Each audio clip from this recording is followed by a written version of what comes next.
Right elbow moving away from the torso. As it moves away, it's rotating as well, isn't it? So there's some pronation there. That's the club face close. So this one went left. Yeah. So your pressure point has been lost more. Yeah. Now with the head cover in place, the right elbow works away from the side a little bit. It's got to. You're extending. You're pushing up out the ground. So if you're pushing up out the ground, you've got to widen the arc. You widen the arc by releasing your accumulators. Yeah. But you're doing it at a lesser rate. So what's happening is that right arm is running out later and to a lesser degree than what we see on this one. That's running out a little bit sooner and a little bit more, which is why we see a gap between the arms and the arm out in front of you a little bit more. One ball on the left was overdrawn, and the ball on the right was pretty much bullet straight, maybe just hung out right a fraction. Yeah, certainly never even sniffed going left, that one. Yeah. Now in both instances, the shoulders are turning on a tilted angle.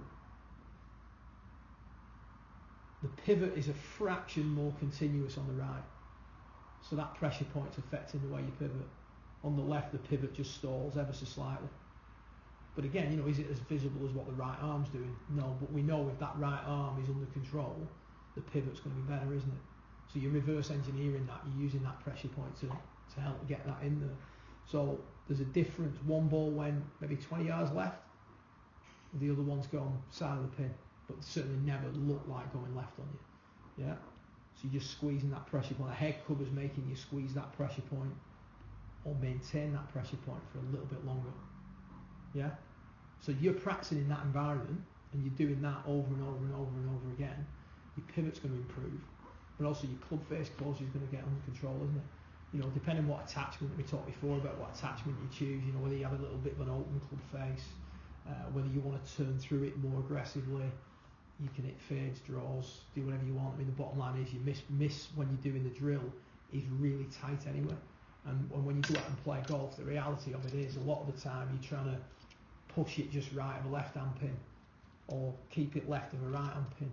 We're not trying to hit the perfect shot every time, but when we're practicing, that's maybe slightly different. But when you're out playing, there's certain occasions where you're just trying to bail out into the right area as well. You're on a tee, you've got a good round going, you maybe get there, you don't feel comfortable, and you think, right, how do I make sure this ball just goes up the right hand side? Just like push one out there. There's maybe out of bounds up the left or trouble up the left. I think the one when the trouble's up the right is an easier one to manage. We can aim left and hit a bit of a chop cut in there, but when they get trouble up the left and you're not having a good day, you want that quiet shot that you can just shove into play, don't you?